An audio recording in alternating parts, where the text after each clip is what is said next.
What if I told you that one of the most powerful secrets to mental clarity was discovered not in a lab, not in a therapy session, not in some best-selling self-help book, but in a small, dusty monastery by a monk who hadn't spoken a single word in 11 years? And what if that same secret, something this monk figured out centuries before modern psychology even existed, could completely change the way your brain handles stress, anxiety, and that relentless noise that never seems to stop? Stay with me, because what you're about to hear is going to hit differently. If this kind of story is your thing, the kind that makes you think, makes you feel something, and maybe even changes how you move through the world, hit that subscribe button right now and tap the bell so you never miss one. Seriously, it takes 2 seconds and we drop stories like this every single week. All right, let's get into it. His name was Brother Mateo, and before he was a monk, before the silence, before the stone walls and the mountain air and the years of stillness, he was exactly like you. Maybe even worse. He was a 29-year-old architect living in Milan, Italy, and his mind never stopped moving. From the moment he opened his eyes in the morning to the second he finally collapsed into sleep at night, his brain was a war zone. Deadlines, arguments he'd rehearsed but never had, decisions he'd made and then second-guessed 10 times over, relationships that were unraveling, a career that looked successful from the outside but felt hollow from the inside. He was, by every external measure, doing well, but internally, he was drowning. And here's the thing about drowning in your own thoughts. Nobody can see it. You can be in a crowded room, laughing at someone's joke, holding a drink, looking completely fine, and be absolutely suffocating inside your own skull. That was Mateo, every single day. Then one night, and this is where the story gets strange, he had a dream. Now I know how that sounds. Stay with me. In the dream, he was standing in the middle of a vast white room. No doors, no windows, just white. And in the center of the room, there was a glass of water. But the water wasn't clear. It was murky, swirling with dark sediment, cloudy and agitated, like someone had shaken it violently. And in the dream, a voice, no body, just a voice, said to him, "You've been trying to clear the water. That's why it won't clear." He woke up at 3 a.m., heart pounding, and he couldn't shake it. He wrote it down, he stared at it, and something about those words, "You've been trying to clear the water," cracked something open in him. Because that was exactly what he'd been doing his whole life, trying harder, thinking more, working through the anxiety by adding more thought to the anxiety. And it wasn't working. It had never worked.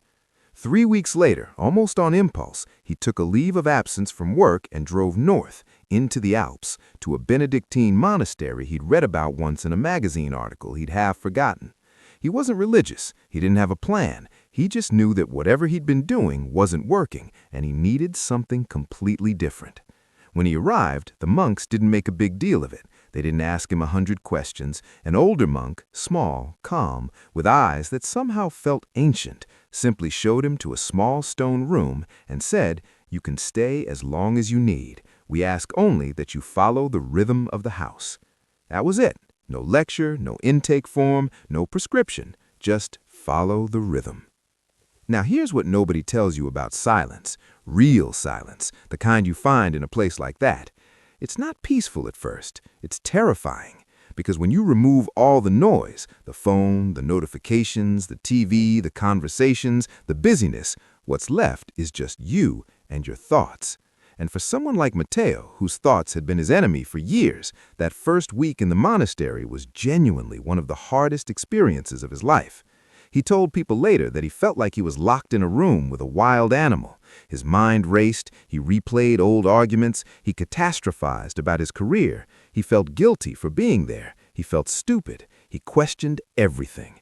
And on the 4th night, he went to the older monk, whose name was Father Anselm, and he said, almost in tears, "I think I'm doing something wrong. My mind won't stop. I thought being here would help, but it's actually worse." And Father Anselm looked at him for a long moment.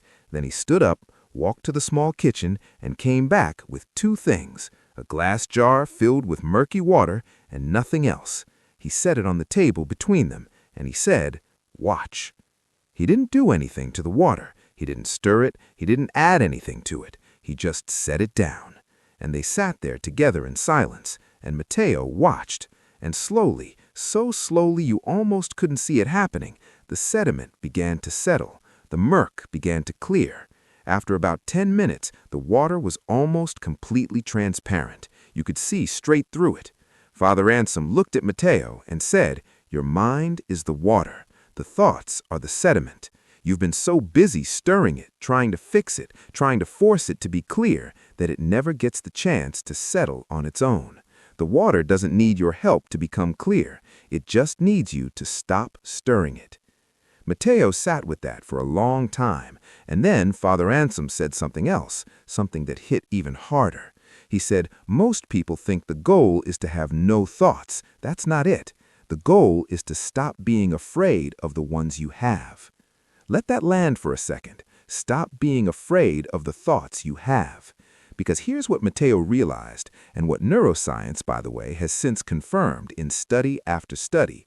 Most of our mental suffering doesn't actually come from our thoughts themselves. It comes from our reaction to our thoughts.